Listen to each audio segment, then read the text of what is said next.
So, ngayon guys, tuturuan ko kayo kung paano gamitin ang inyong Android phone para gawing Wi-Fi adapter ng inyong PC. So, madali lang naman to. Tuturuan ko kayo step by step. So, kung wala pa kayong internet um, via ISP or Internet Service Provider katulad ng PLDT, Smart, Globe, um, para makakonect kayo sa internet and then you have a new PC. So, wala pa yan Wi-Fi adapter.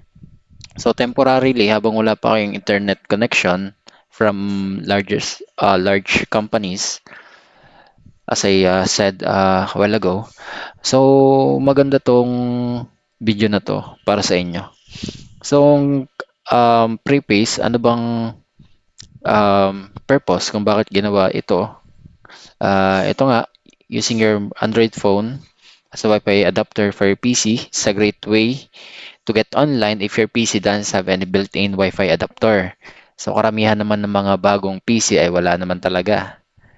And kailangan nyo pang bumili ng Wi-Fi adapter or directly connect dun sa USB LAN.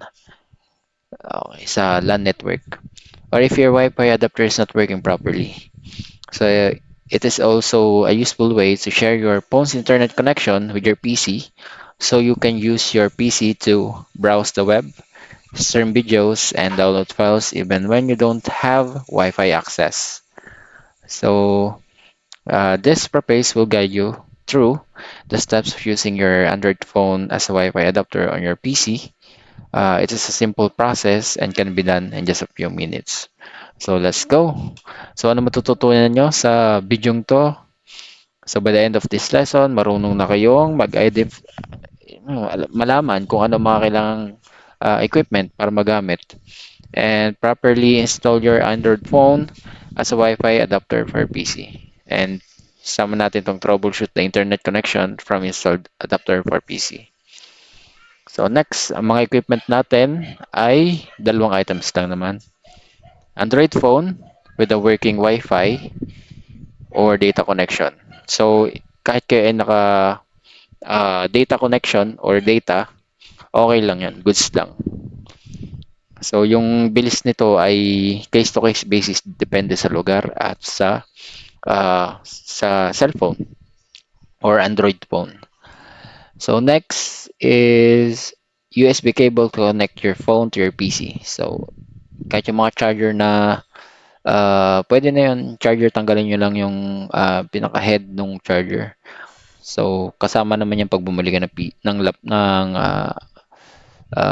cellphone kasama sa box yung gagamitin nyo. So una, this is our step-by-step guide. So first, connect nyo muna yung inyong Android phone sa inyong PC using the USB cable. Para lang kayo nagcha-charge.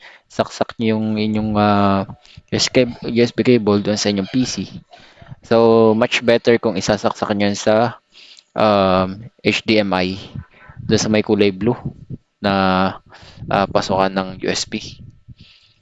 Then, buksan nyo yung phone nyo, open the setting, then click nyo yung network and internet, then tap nyo yung tethering and portable hotspot. Okay, and then toggle on the switch next to USB tethering. Yan, okay na. Goods na yon. So, make sure meron kayong load. Okay. Then, after nun, meron ditong lalabas na meron na kayong internet connection. Ito. Then, pwede kayong mag-surf sa internet. Simple surfing lang. Tulad yung Facebook, YouTube. Hindi ko mare-recommend kung kayo ay gagamit nito sa gaming. Like, tulad mga online games. So, not recommended. Just basic browsing lang on our internet. So, on how to troubleshoot kung hindi gumagana. So, madali lang naman. Make sure that your phone is connected to your Wi-Fi or meron kayong load. Okay. So, kailangan nyo muna i-test. And the best way to test your internet connection is to go to ito, trusted na to. Ookla speed test. Yan, ito. Yan. And then, click nyo lang to para makita nyo kung mayroon kayong internet connection or wala, or mabagal. Yan, katulad nito. Lang ganito. Yan, o yan. Mababa lang kasi nakaano lang ako eh. Nagamit lang ako ng cellphone for my internet. Kung ano yung ginagamit ko ngayon guys, yan, ay ito yung nasa tutorial. So, ayan lang, ganyan lang kabagal. Pero at least nakapag-surf tayo sa internet. Yan, di ba?